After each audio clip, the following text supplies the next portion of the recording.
everybody, welcome to the Hamakua Homestead. My name is Tiffany, and here on this channel I'm taking you along for all of the adventures here on the ranch.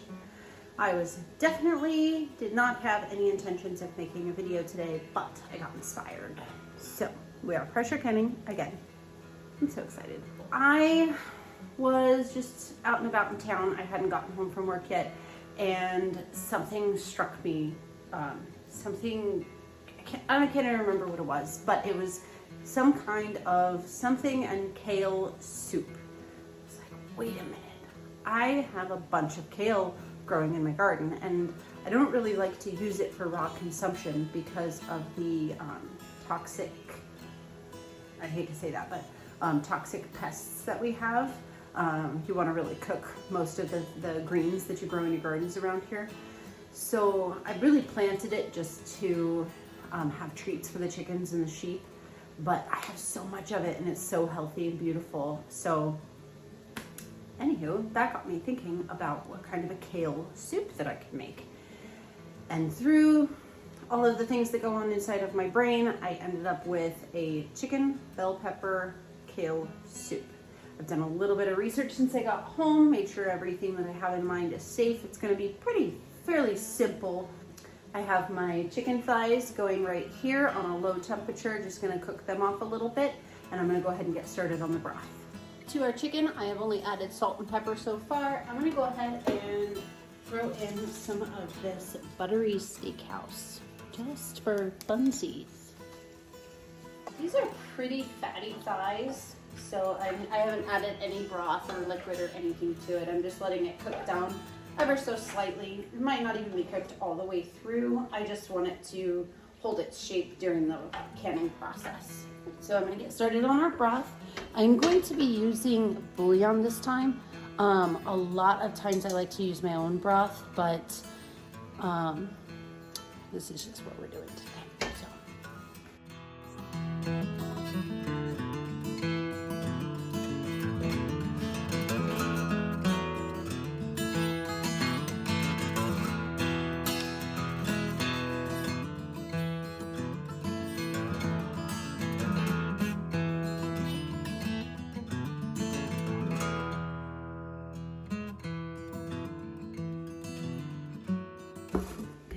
So we have our bell peppers cut up. They're pretty large.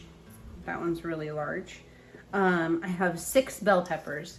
I do not know the ratios of how this is going to turn out. We're just going to see what happens. I have our chicken bouillon going right here. Believe it or not, it is on low. So I'm going to go ahead and add our bell peppers.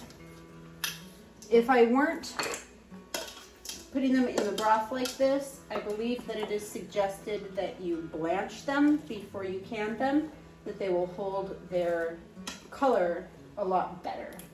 So I think this will do the job just fine.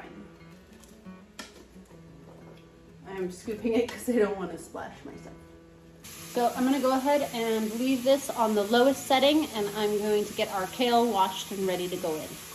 Our bell peppers have been in here for probably around 5 minutes or so, just while I was cleaning the kale, getting it all washed up and ready to go. So I'm going to go ahead and add this beautiful kale to our broth, if it will fit. Now, both the kale and the bell peppers are going to add a pretty decent amount of liquid because they're very watery. I'm hoping that I will not need a bigger pot. Might need to put the lid on and steam it down for a little bit. This is a lot of kale. Yep, I think that's what we're going to need to do. I'm going to fill it up, put the lid on, let it break down a little bit, and then it will be almost time to get our jars going. So we have all of our kale in here. I am going to go ahead and just let it steam for a few minutes so it breaks down a little bit. I know it's not going to hold its structure in the cooking process while we're pressure canning, but that's okay. I'm just trying to use up what we have in the garden, and it's just strictly for nutrition anyways. So I'm going to let this steam for just a little bit so I can mix it around and be able to can it a little bit easier. So that kale has broken down enough for me. It is definitely a lot softer, easier to work with. I'm gonna add a couple of spices and get our pressure canner ready to go. I ran out of fresh onions, so I'm gonna go ahead and go with the chopped dried ones for now. It's probably about 2 tablespoons. From what I understand, you can play around with dried spices a lot with canning, so I'm not too worried about that. I'm adding 2 tablespoons of garlic powder. I'm adding 1 tablespoon of dried dill weed, 1 tablespoon dried chives. I just remembered I have a whole bunch of chives growing in the garden. I should have just went and grabbed those. And 1 tablespoon of dried cilantro, which I do not currently have growing in the garden, but I did plant seeds yesterday. This is looking pretty exciting to me. I don't know if everybody in my household will agree, but it's all right. I was inspired. I was inspired by the kale. All right, I'm gonna go ahead and let this keep going on the lowest temperature and get my canner going.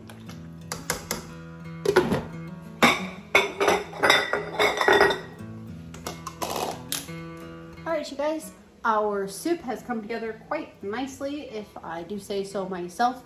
We have our bell peppers, kale, spices, chicken bouillon right here. It's looking mighty fine. We've got our chicken right here. I'm gonna go ahead and get started jarring it up. I'm going to start off with just divvying up the chicken chunks that we have and see how much it'll do for each jar. This is 1 full package of chicken thighs, and I don't know how much we're going to do, so I'm just gonna see what it ends up being.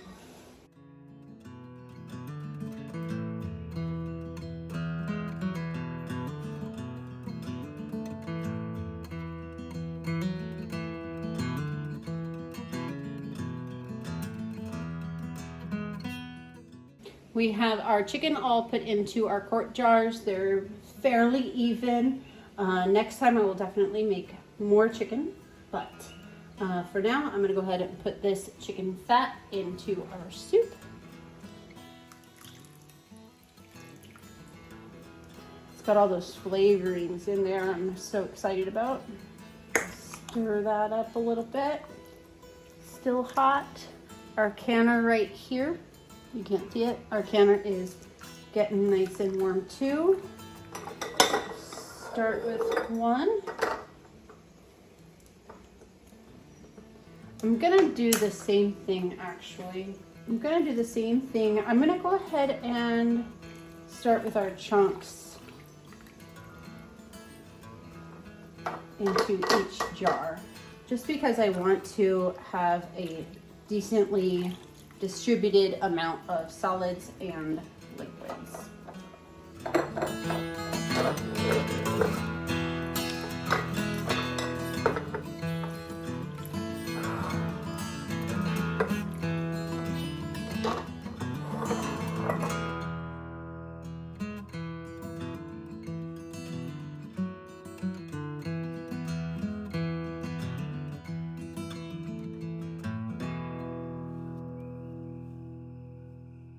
Now that I've got the majority of our vegetables and our small amount of chicken filled up into our jars, I'm going to spoon our broth.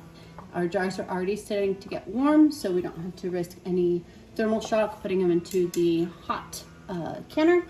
So I think we're going to end up pretty good on the ratios this time, but don't speak too soon. We are going for 1 inch headspace. But just to be on the safe side, I'm going to go with 3 scoops in each jar. And if I have to top it off with a broth, I will do that at that time. But I want to make sure that they all taste amazing.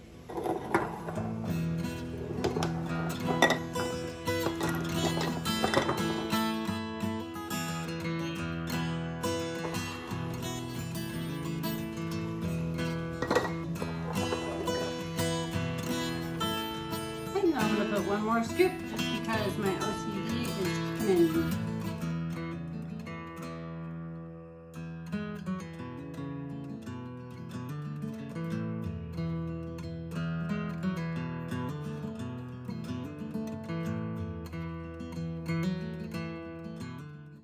You're never gonna believe this, you guys. The universe is on my side today. I ended up with almost exactly an inch headspace for each of our 7 jars. I'm super stoked. So now I'm gonna go ahead and debubble, and I'm going to have to adjust this because getting the air pockets from down below is probably going to change the headspace. So I'm gonna debubble and top them off as needed.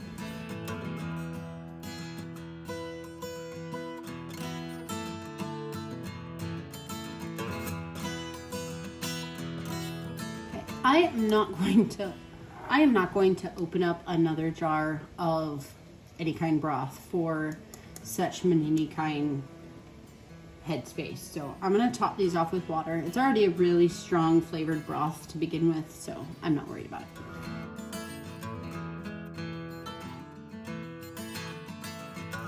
Now we're ready to clean our rooms. Now I know that it is not necessary to use vinegar each time you clean all of your jars, but honestly it just makes me feel better because it cuts through the grease, and these chicken thighs were pretty fatty.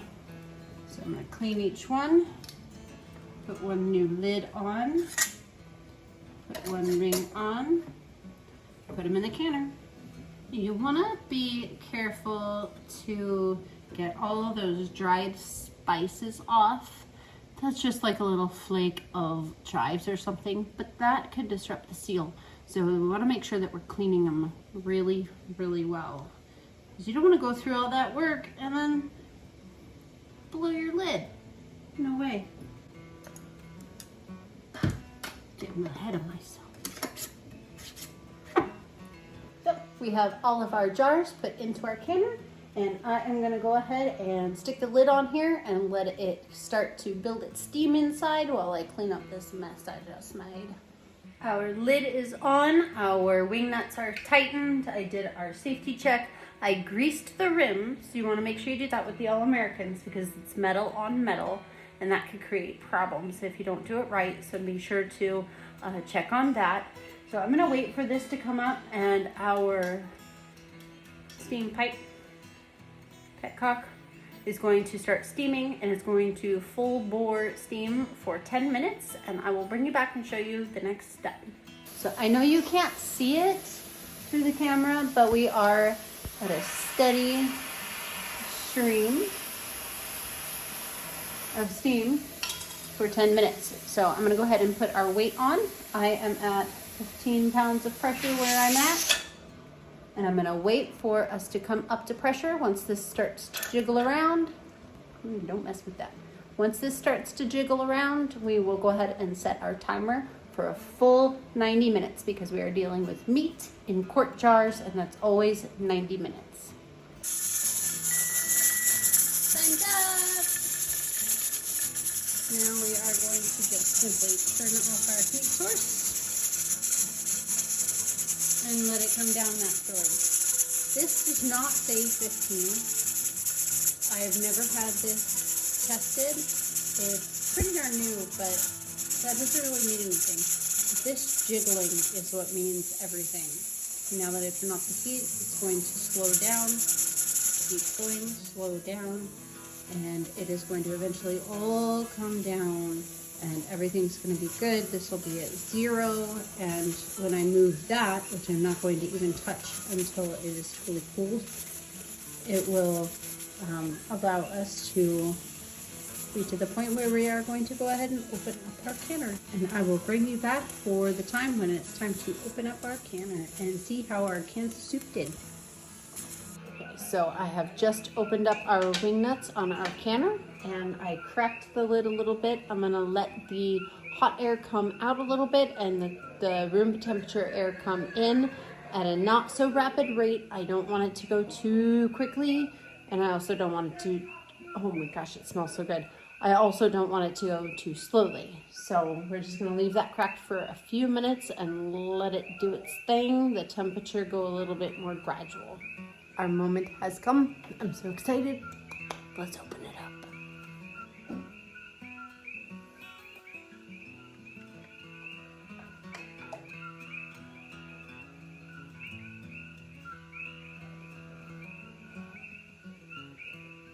Looking pretty good.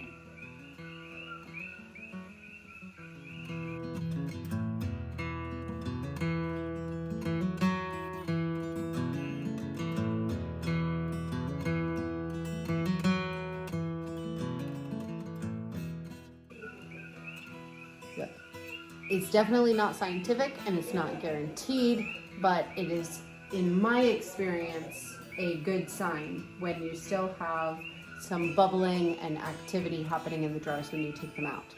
Again, that's not a surefire, but it is definitely something that I have experienced, and all of our 7 jars are boiling really nice. I'm super stoked, so I'm gonna go ahead and just leave them on the counter here. I don't have any major issues happening. I don't have anything that is telling me that we could possibly have any bad seals. We did definitely make sure that we have remedied some of the lessons that we have learned recently, such as tightening too tight, not too tight, not leaving them in overnight.